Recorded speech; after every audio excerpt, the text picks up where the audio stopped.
Hello, everybody, and thank you once again for joining us for one of our In Conversation series. I'm delighted today to be joined by Jessica and Andrew, who are at Sapio Research, based here in the UK, in London. Hello, guys. Good afternoon. How are you? Hi, good, thank you. Very well, thanks, Paul. Great. Well, thank you so much for joining us. We met a few weeks back, or actually a few months back now, and I know you guys have got some amazing experience which you can tell us about and the type of work that you do. But maybe that's a great place to start. So I don't know who wants to fire off first, but can you tell us a little bit about what Sapio does and for whom you do it? Definitely, I can go first. So Sapio is a full-service market research agency, and we focus on three areas of market research. And we call them ABC, so easy to remember. A is audience research, B is brand research, and C is content research. Audience research is figuring out who your customers are, who your prospective customers are, understanding their needs, their pain points, that sort of thing, building out personas of those individuals, and helping you build a real dedicated marketing strategy to target those individuals. Brand research is more looking at the awareness of your brand, the perception of your brand, looking at the competition that you're against in the market. And then that helps deliver understanding of where you sit within the market, but you can also track that over time. So we run a lot of brand tracking studies where we test the same sort of metrics over a 3-month, 6-month, 1-year period, and see how your marketing strategy is progressing those metrics, see what's working, what's not working, that sort of thing. And then lastly, we have content research. So that's building out research to use as thought leadership on marketing content. So the data can then help you tell a story that fits into some of the topics that you want to talk about on social media or through press releases or through white papers. And yeah, and the types of people we do that for, we're very focused on the B2B and tech sector. So that includes the likes of construction, manufacturing, and then within technology, it's broad across a number of different individual tech sectors. So we do a lot of work in cybersecurity, supply chain technology, HR tech, all kinds of tech. They're quite complicated areas. I mean, B2B in itself is, you've got quite a long chain of people that are involved in that process. I mean, do you touch on any of the consumer type of research or more the FMCG, or are you really focused on that area? We do bits and pieces in the consumer area, but I think where our key expertise is within this B2B and tech. And like you say, it requires a bit more digging and a bit more thinking about the types of solutions you want to provide to your customers and the customer journey as well. So what I think we're quite good at is looking at that and going into real detail. I think with some consumer research, for example, if you think about some of the big consumer brands, we're all exposed to it every day. Whereas the B2B stuff, it's something that you really have to dig into to understand. And that's what I think we do quite well. We take that time to make sure that we fully understand that industry, fully understand the company, and then help implement research solutions that fit that. And do you have a sort of preferred methodology route, or are you sort of right across the board and really depends on the project, you can implement anything? Yeah, so we're not sort of a black box sort of provider. We very much take a look and have a first conversation with the client, understand what their needs are, where are those information gaps where data could help, and then figure out what sorts of methodologies, what sorts of research questions do we need to ask in order to get that information to help them with the business problem. So we like to take a step back and really understand the whole picture before suggesting something. Cool. And I know you're, as I said earlier, you're based here in the UK, but you can do stuff pretty much anywhere, as I understand it. But how many people have you got in the business at the moment? So we are currently a team of 23 people. But yeah, as you said, we've got reach across the globe. We frequently work with agencies and brands that are located in other countries as well. And a lot of our projects are multinational or multi-market. So as long as there's kind of a capacity to speak English, I think we have got a few people that are bilingual, but ultimately, yeah, English speaking. Great. And I asked this question partly because I'm genuinely curious and also partly because I'm really nosy. But when I speak to a lot of people in this industry, I'm really curious to know how you got started. What was the thing that the young Jessica said, oh, you know what, I want to be a researcher when I leave college, university, school, whatever. What drove you down that road? Yeah, that's a really good question. I think if you ask a lot of market researchers how they got into market research, they tend to say, I fell into it.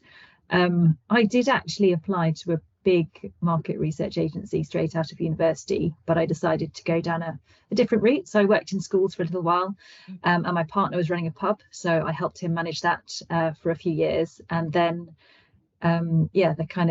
that missed the data and the research that I'd really got into at university. So I did maths and psychology, so it was very kind of numbers and research heavy.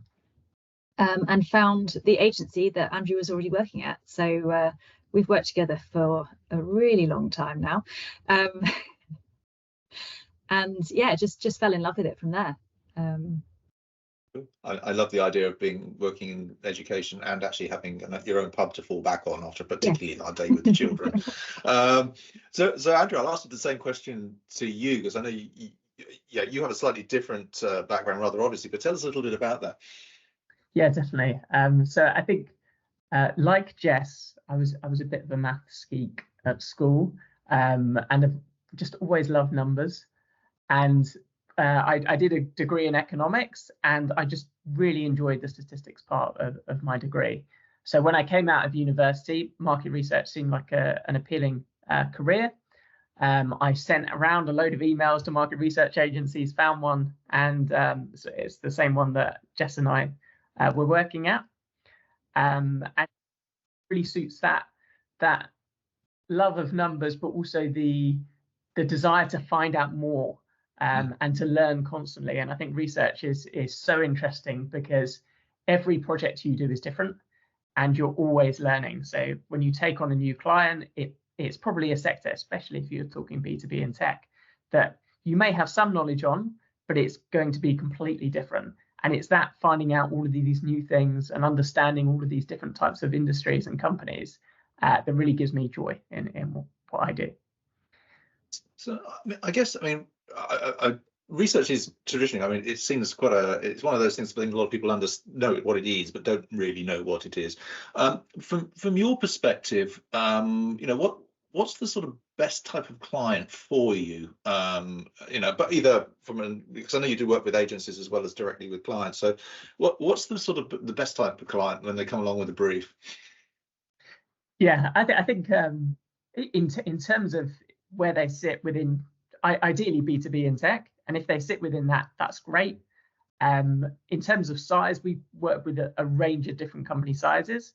I think where the best types of clients are the ones that want to have a conversation and be open as much as possible about what information they currently have, what their business problems are, because the more we understand, the more we can help. Okay, and I guess it's sort of rolling on from there. Are there any particular brands or organisations that you think use research particularly well that you've come across? You don't have to name names as such. We can sort of say a brand in such and such a sector. As in companies that we've worked with? Or you've seen in general, probably.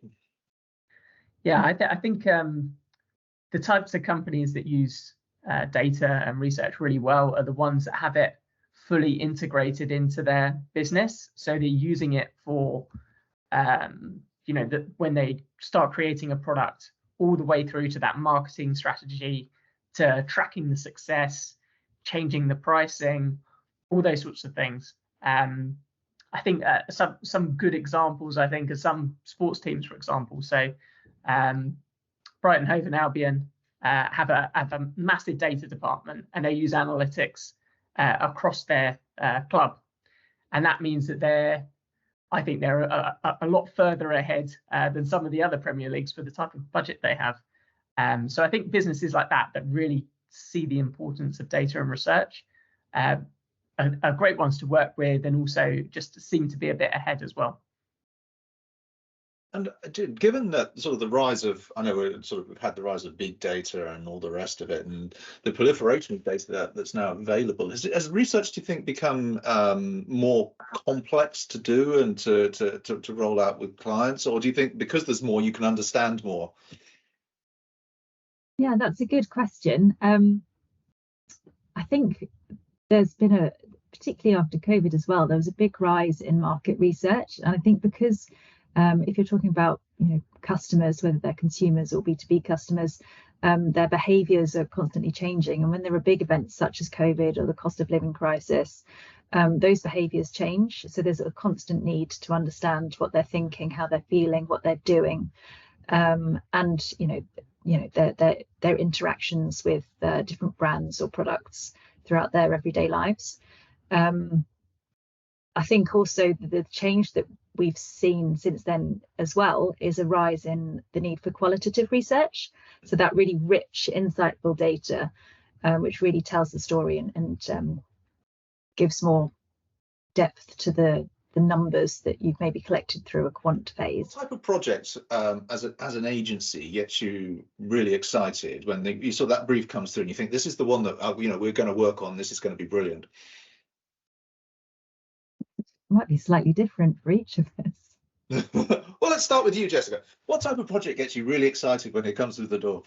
Yeah, I think for me, it's one where as Andrew sort of alluded to earlier, we're integrated across the business a bit more. So we're able to get involved at the start, and then we can really see or even have an input as to how those research results are going to be used. Occasionally you'll get a research brief where it's, we just want a bit of field work, and we can do that, and we do that. But what's really exciting and interesting is when we get a bit more involved and can see the impact the research is having. Andrew, I guess the same question to you. Would it be the same answer? Similar, I think. I think where I get really excited about research is being able to find out the information points that no one knows.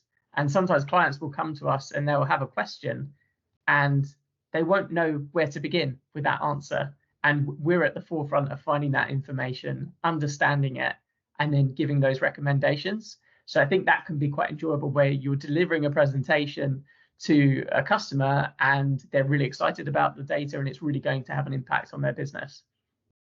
And do you get, I mean, obviously you'll put proposals in and you'll have recommendations, but do you get involved in the sort of follow through to that afterwards? Are you providing sort of management recommendation as well as the research and the data?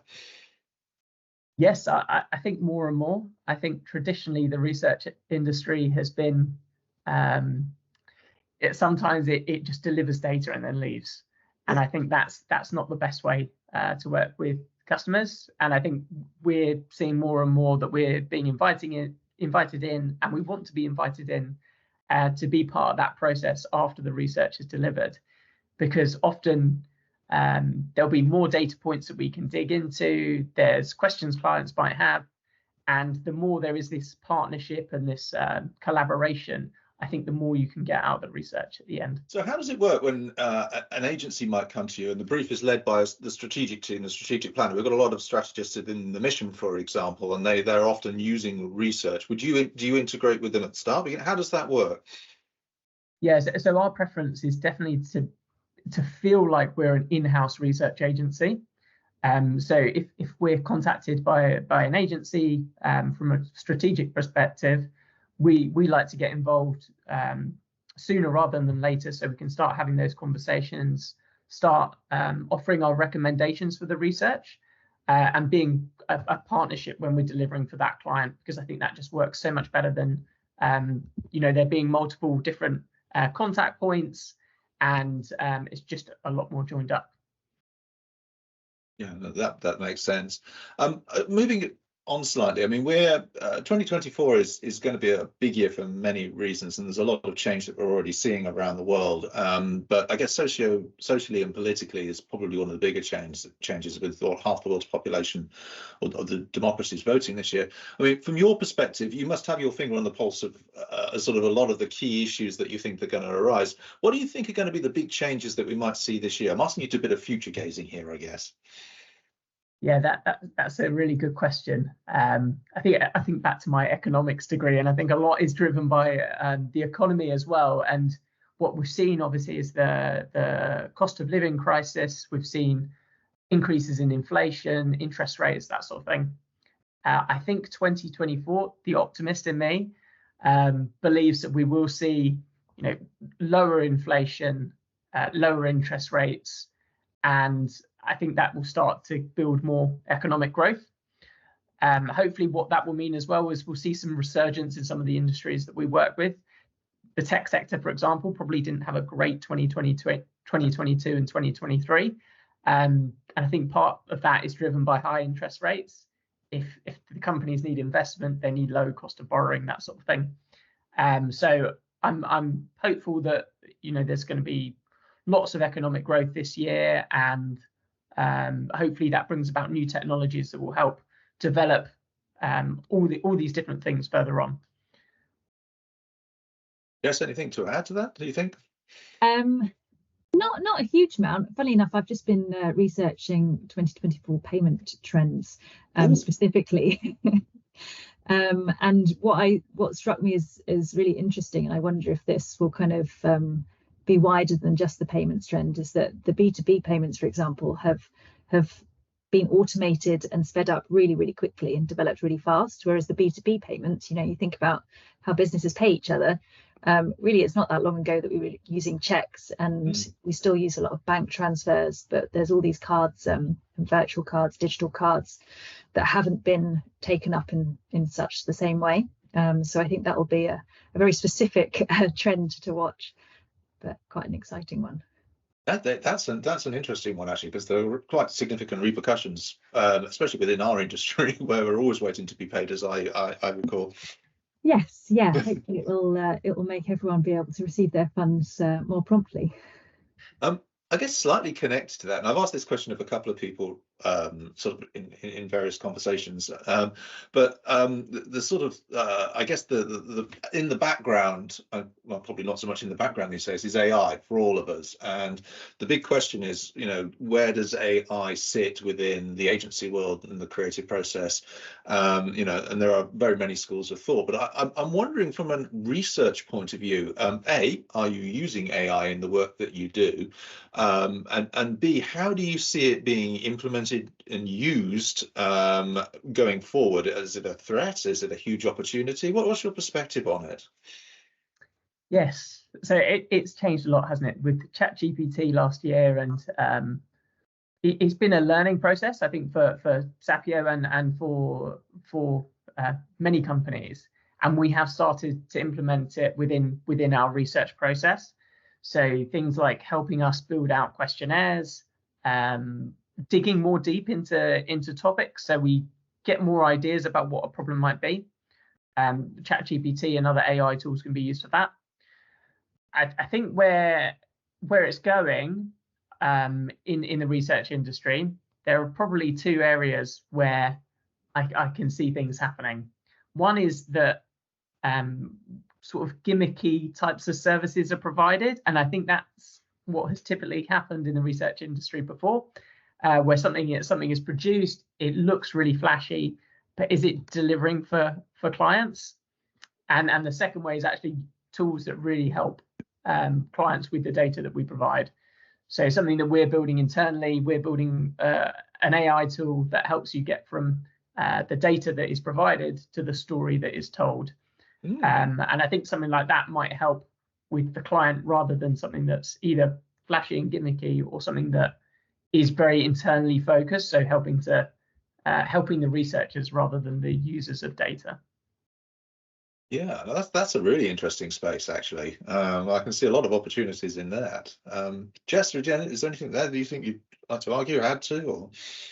Yeah, no, I'm in agree. It's using AI as I mean, the kind of buzzwords are like a co-pilot or an assistant, but I think that's where it should be. I don't think at the moment, maybe ever, but at the moment we can replace any like whole process with AI. It's just there to make things maybe a bit more efficient. There are a few, for me, slightly concerning trends coming up in the market research industry specifically, to do with virtual audiences, which is where you can basically ask your question to nobody and get an answer back. I mean, there's a lot of technology behind it, and the idea is that these virtual audiences are matched to who you actually want to speak to, but their answers are kind of automated by AI based on previous data. But obviously the answers are only as good as the data that they've received in the past, and how good is that going to be at collecting those nuances and those changes in behaviors as these different events and things unfold. I'm not sure about that one. No, I mean, presumably that's quite a dangerous thing, because you're basing a response upon historic data rather than stuff you've just asked. It's not, so you're always going to be a bit behind, aren't you? And plus, we all know how effective AI is at pulling up all sorts of nonsense and misinterpreting stuff. You're not having that. The beauty, of course, with research is the interpretation, as you've already said, and that's very much a human thing. So I'm guessing, and forgive me if I'm putting words in your mouth, you're seeing it more of an opportunity than a threat at the moment. Yeah. No, I think the threat is if people choose to do it and then kind of don't understand the differences between a virtual audience and a real audience. But yeah, it's definitely an opportunity if others are moving towards that, and we're still able to provide real people as your sample. That's good for us.